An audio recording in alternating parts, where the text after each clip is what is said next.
নমস্কার, আমি পূর্ণা। শুরু করছি ডিজিটাল মিডিয়ায় এই প্রথম বাংলায় খেলার বুলেটিন প্যারালাল ঝলক। শুরুতেই দেখে নেব ফুটবলের যাবতীয় সব খবর নিয়ে খেল সকার।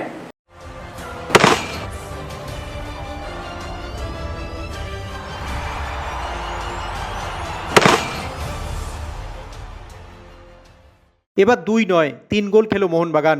বেঙ্গালুরুর কাছে বিধ্বস্ত সবুজ মেরুন ব্রিগেড। কিন্তু কেন শনিবার এই বিপর্যয়? কারণ অনেক। এক, ফাঁকা মাঝমাঠ, ব্লকিংয়ের কেউ নেই। নগৈরের নেতৃত্বে ফাঁকা মাঝমাঠ দিয়ে হু হু করে উঠে আসছিল বেঙ্গালুরু, সেটাকে থামানোর লোক নেই। মাঝমাঠ থেকে খেলাটাকে তুলে আনার লোক নেই। 2, মাঝমাঠে আপুইয়া গত বছর যে ফুটবলটা খেলেছিলেন এখনও সেটা ফিরে পাননি। লিস্টনকে শুরু থেকে নানা মানবে মাঝমাঠের শক্তি আরও কমে যায়। 3, রক্ষণ ভীষণ অসংগঠিত, পারস্পরিক বোঝাপড়ার অভাব। কে কখন কোথায় থামবেন সেটা ঠিক করতে পারছেন না। দীপেন্দু এদের নিজের ফর্মে না থাকায় রক্ষণের সমস্যা আরও বাড়ে। 4, মোহনবাগানের আরেকটা বড় সমস্যা দিমিত্রি পেত্রাতস। এখনও গত বছরের ফুটবলটা খেলতে পারেননি। গত বছর তিনি যেভাবে আপফ্রন্টে নেতৃত্ব দিয়েছিলেন সেটা এবার এখনও পারছেন না। 5, সর্বোপরি কোচের পরিকল্পনা বোধগম্য হলো না। বেঙ্গালুরু এবার অনেক ভালো দল, অনেক নতুন ফুটবলার এবার যোগ দিয়েছেন। সেই বেঙ্গালুরুকে থামাতে বিশেষ কোনো পরিকল্পনাই চোখে পড়ল না। তবে একটা কথা ঠিক, মোহনবাগানের এই সমস্যাগুলো যে নতুন তা নয়। এবার শুরু থেকেই এই সমস্ত সমস্যায় ভুগছে। দ্রুত সমাধান না হলে এমন ফল কিন্তু আবার হবে। তাই অনেক কিছুই ভাবতে হবে মলিনাকে। ইরানের ট্রাক্টরের বিরুদ্ধে মোহনবাগান এএফসি চ্যাম্পিয়ন্স লিগ 2 এর ম্যাচ খেলবে কিনা তা আগামী সোমবার রাতেই চূড়ান্ত হবে। ইরানে ইতিমধ্যেই 5 দিনের রাষ্ট্রীয় শোক ঘোষণা করেছেন সেই দেশের সর্বোচ্চ নেতা আয়াতুল্লাহ। এমন পরিস্থিতিতে নিরাপত্তা নিয়েই চিন্তায় সবুজ মেরুন ব্রিগেড। বেঙ্গালুরু থেকেই ইরানের উদ্দেশ্যে রওনা দেওয়ার কথা ছিল মোহনবাগানের, কিন্তু এই পরিস্থিতিতে তেমনটা হচ্ছে না। রবিবার রাতেই ফুটবলাররা ফিরে আসছেন কলকাতায়। ভিসা থেকে হোটেল বুকিং সবই হয়ে গিয়েছিল, কিন্তু নিরাপত্তার কথাটাই সবচেয়ে চিন্তায় রাখছে মোহনবাগান সুপার জায়ান্ট ম্যানেজমেন্টকে। এএফসি এবং দেশের পররাষ্ট্র দপ্তরের সঙ্গে যোগাযোগ রাখা হচ্ছে মোহনবাগানের তরফে। শোনা যাচ্ছে ইরান কিংবা এএফসির তরফ থেকে ফুটবলারদের সম্পূর্ণ নিরাপত্তার আশ্বাস পেলে তবেই যেতে পারে দল। আপাতত ইরানে খেলতে যাওয়ার সম্ভাবনা খুবই কম। আগামী সোমবার রাতে হতে পারে চূড়ান্ত সিদ্ধান্ত। অপেক্ষায় রয়েছে সবুজ মেরুন ম্যানেজমেন্ট। অবশেষে কার্লেস কোয়াদ্রাতের সঙ্গে বৈঠকে বসলেন ইমামি কর্তারা। শোনা যাচ্ছে গত শনিবারই নাকি লাল হলুদ কোচের সঙ্গে রুদ্ধদ্বার বৈঠকে বসেছিলেন তারা। আইএসএল এর প্রথম 3 ম্যাচেই হার। স্টেডিয়াম থেকে কোচের উদ্দেশ্যে গো ব্যাক স্লোগান উঠে গিয়েছিল। এরপর হয়তো তার পারফরমেন্স নিয়েই কাটাছেঁড়া হয়েছে সেই বৈঠকে। কার্লেস কোয়াদ্রাতের ওপর যে চাপটা ক্রমশ বাড়ছে তা বলার অপেক্ষা রাখে না। বলা যেতেই পারে তাকে হয়তো এবার হলুদ কার্ডটা দেখিয়েই দিয়েছেন ইমামি কর্তারা। রবিবার ইস্টবেঙ্গলের প্রস্তুতিতে বিশ্রাম ছিল। পরের ম্যাচে দিয়ামান্তাকুসকে পাওয়া নিয়ে এখনও পর্যন্ত সংশয় রয়েছে। সউল ক্রেসপো কতটা সুস্থ তাও অবশ্য জানা যায়নি। সোমবারের প্রস্তুতির অপেক্ষাতেই সকলে। ইস্টবেঙ্গলের পারফরমেন্স নিয়ে কাটাছেঁড়া চলছে। কোচ তারাও ধ্বনি উঠে গিয়েছে। একই সঙ্গে ফুটবলারদের পারফরমেন্স নিয়েও প্রশ্ন। যেমন মনে প্রাণে ইস্টবেঙ্গলি প্রাক্তন ফুটবলার অ্যালভিটো ডিকুনহা কোচের দায়িত্ব স্বীকার করেও প্রশ্ন তুলছেন ফুটবলারদের ভূমিকা নিয়ে। আমার কথা হচ্ছে কোচ একজন স্ট্র্যাটেজি ম্যান, ও বাইরে থেকে ইনস্ট্রাক্ট করবে, কিন্তু মাঠে তো প্লেয়ারদের লড়াই করতে হবে। তো প্লেয়ারদের এই পারফরমেন্স কিংবা এই লড়াইটা কেন নেই? কেন ইস্ট বেঙ্গল জার্সি পড়ার একটা সোজা কথা না, অনেক আমাদেরকে স্ট্রাগল করতে হয়েছে, অনেক আমাদেরকে অফার নিতে হয়েছে। আজকালে দেখতে পাচ্ছি মানে যে কেউ আসছে খেলছে চলে যাচ্ছে, ওদের কোনো কমিটমেন্ট নেই, কোনো ইমোশনস নেই, কোনো সেন্টিমেন্টস নেই। তো যতদিন আমার মনে হয় এই প্লেয়ারদের জন্য ইস্ট বেঙ্গল নিয়ে যখন কমিটমেন্ট নেই, আমার মনে হয় ইস্ট বেঙ্গল আবার ওই এক জায়গায় ঘুরে দাঁড়ানো কুড বি ভেরি টাফ। কেন তুমি এই বছর টিমটা দেখো, কি টিমটা করেনি ইস্ট বেঙ্গল ম্যানেজমেন্ট, তাহলে পারফরমেন্স দিতে পারছে না কেন? এটাই হচ্ছে আমার কাছে কথা। আতশ কাচের তলায় হিজাজি মাহের এবার এখনও পর্যন্ত চূড়ান্ত ব্যর্থ গত বছরের সবচেয়ে নির্ভরযোগ্য ডিফেন্ডার। কি হলো তার? এই প্রশ্নের উত্তর খোঁজা চলছে। এর মধ্যেই তৈরি হয়েছে তার চোট নিয়ে জল্পনা। বিশেষ করে শুক্রবার গোয়ার বিরুদ্ধে তৃতীয় গোলটি যেভাবে খাওয়ালেন, যেভাবে কেটে গেলেন এবং তারপর তাড়া করলেন না, তাতেই অনেকে ভ্রু কোচকাচ্ছেন। অ্যালভিটো ডিকুনার সংশয় চোট নিয়ে খেলছেন না তো হিজাজি? এই ব্যাপারে অন্যান্য প্রাক্তনরা কি বলছেন? পুরো ম্যাচ দেখেছি আমি।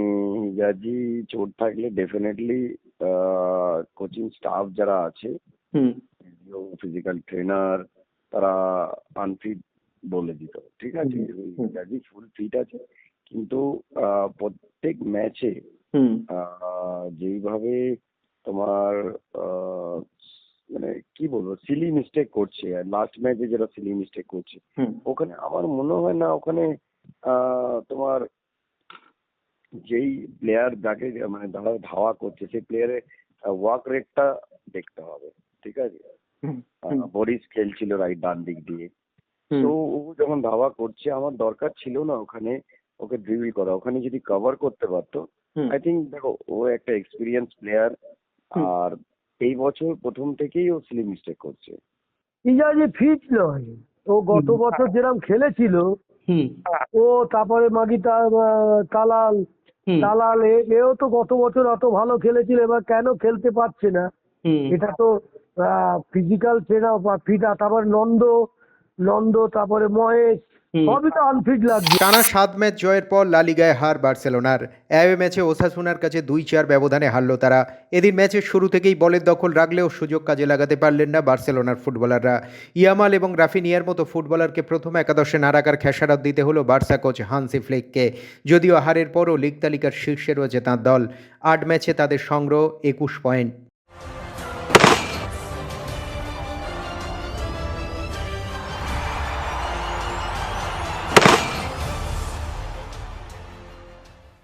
ঘরোয়া থেকে আন্তর্জাতিক ক্রিকেটের যাবতীয় সব খবর নিয়ে আমাদের বিশেষ সেগমেন্ট লে ছক্কা।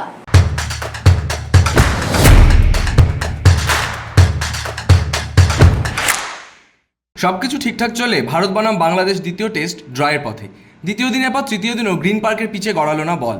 প্রবল বৃষ্টির কারণে আউটফিল্ড ভেজা, সেই কারণে তৃতীয় দিনও ম্যাচ শুরু করা সম্ভব হয়নি। এই ম্যাচে টস জিতে প্রথমে ফিল্ডিং নিয়েছিলেন রোহিত শর্মা। প্রথম দিন বাদ দিলে এখনও পর্যন্ত একটিও দিনে ম্যাচ হয়নি। হাতে রয়েছে আর মাত্র 2 দিন। সবকিছু ঠিকঠাক চলে দ্বিতীয় টেস্ট ড্র হওয়ার পথেই এগোচ্ছে। প্রথম টেস্ট জেতার ফলে সিরিজ কার্যত ভারতের পাকা।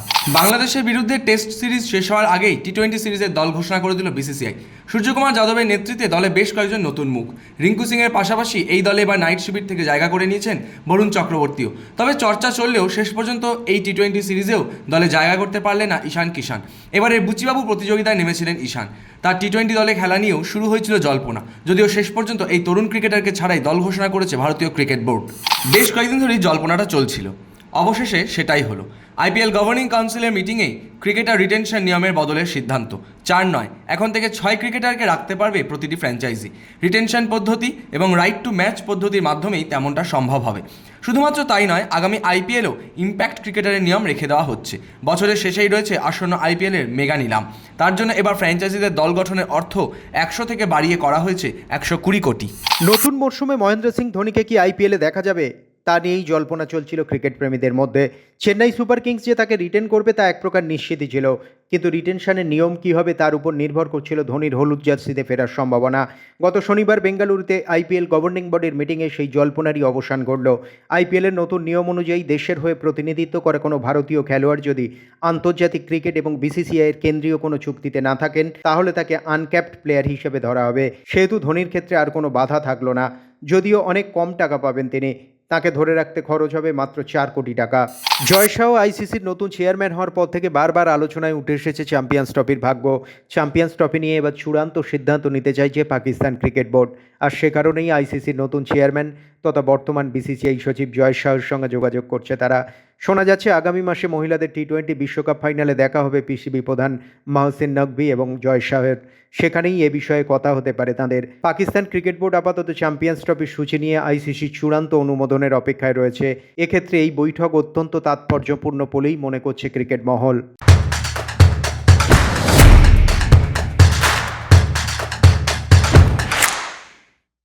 টেনিস থেকে সাঁতার, হকি থেকে দাবা, ফুটবল ক্রিকেট ছাড়াও অন্যান্য সব খেলার খবর নিয়ে এবারে দেখে নেব উইং প্লে।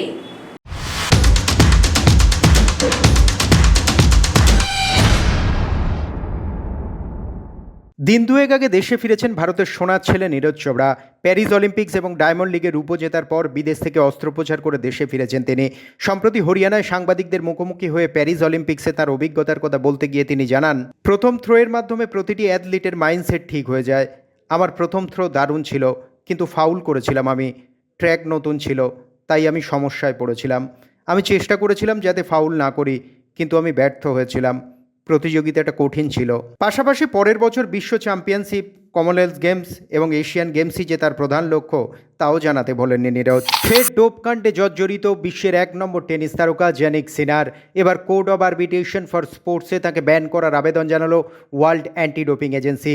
সিনার এর আগে 2বার ডোপ টেস্টে ব্যর্থ হয়েছিলেন। মার্চ মাসে ডোপিং টেস্টে তাঁর শরীরে মিলেছিল নিষিদ্ধ কোলেস্টেরল, কিন্তু এক ইন্ডিপেন্ডেন্ট ট্রাইব্যুনাল তাকে খেলা চালিয়ে যাওয়ার অনুমতি দেন। তারই পরিপ্রেক্ষিতে এবার ক্রীড়া আদালতের দ্বারস্থ হলেন ওয়ার্ল্ড অ্যান্টি ডোপিং এজেন্সি। পেরুতে আয়োজিত ছোটদের শুটিং ওয়ার্ল্ড চ্যাম্পিয়নশিপে দাপট দেখাচ্ছে ভারত। ইতিমধ্যেই 3টি পদক এসেছে ঘরে। ছেলে ও মেয়েদের টিম 10 মিটার এয়ার পিস্তলে সোনা জেতে এবং মেয়েদের ব্যক্তিগত বিভাগে একই ইভেন্টে ফাইনালে ব্রোঞ্জ জিতেছেন কনক। সদ্য প্রয়াত হয়েছেন দ্রোণাচার্য জয়ন্ত পুশিলাল। তার নামেই এবছর রাজ্য টেবিল টেনিস চ্যাম্পিয়নশিপ আয়োজনের সিদ্ধান্ত নিল Bengal state table tennis association. শনিবার ময়দানের সেন্ট্রাল এক্সাইজ তাঁবুতে সদ্য প্রয়াত কোচের স্মরণ সভা আয়োজন করেছিল রাজ্য টেবিল টেনিস সংস্থা। সেখানেই কিংবদন্তি কোচের নামে এবছরের রাজ্য চ্যাম্পিয়নশিপ আয়োজনের কথা জানান সংস্থার যুগ্ম সচিব শর্মী সেনগুপ্ত।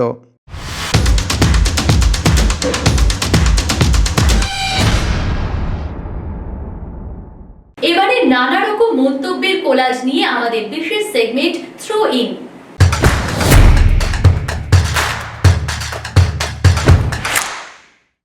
এবারের বিশ্বকাপ জেতার পর মনে হলো অবসর ঘোষণার এটাই সেরা সময়। ঠিকই আছে, এবার আমি অন্যরকম কিছু ভাবতেই পারি। আমাদের অনেক ক্রিকেটার আছে, তরুণেরাও দেশের জন্য ভালো খেলবে। আমি ব্যক্তিগত কারণে পাকিস্তান ক্রিকেট দলের নির্বাচক পদ থেকে সরে দাঁড়াচ্ছি। এই অসাধারণ দলের জন্য কাজ করা আমার কাছে বিরাট সৌভাগ্যের ছিল। আমি গর্বিত যে পাকিস্তান ক্রিকেটের উন্নতি ও সাফল্যে অবদান রাখতে পেরেছি। এই দলের উপর আমার সম্পূর্ণ আস্থা রয়েছে। আশা করি আমাদের দল সেরাটা দিয়ে সাফল্যের যাত্রা অব্যাহত রাখবে। প্রথমেই আমি নতুন জীবনের জন্য আল্লাহকে ধন্যবাদ জানাই। আমি এখন সুস্থ আছি।